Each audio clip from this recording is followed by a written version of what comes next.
was a man of many talents. Gave us some views from the ground a little bit earlier, and we decided to stick him in the chopper now that the weather's good enough for him to get up there. Dan, first of all, where are you? And then explain the process of why the chopper was going up so late this morning.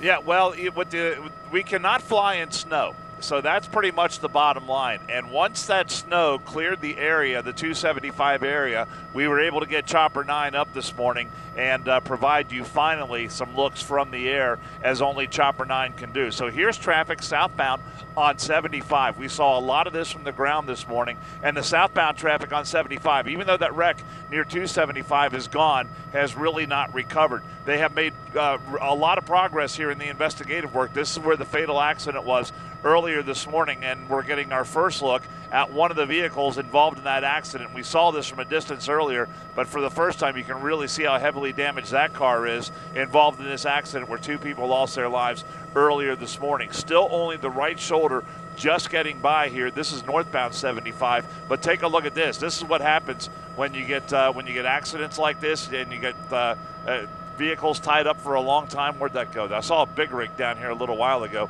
that was getting hooked up to a wrecker because the big rig just couldn't hack it and had to go. So that, those things happen when you get accidents like this. But look at this northbound traffic, and this is all the way back past GE, and we're going to go down this way and see exactly what's going on back here. But I-75, if you can avoid it, I said it earlier this morning, and I'm still saying it now, if you can avoid 75 in your travels today, I would do that by all means. I'm Dan Carroll in Chopper 9.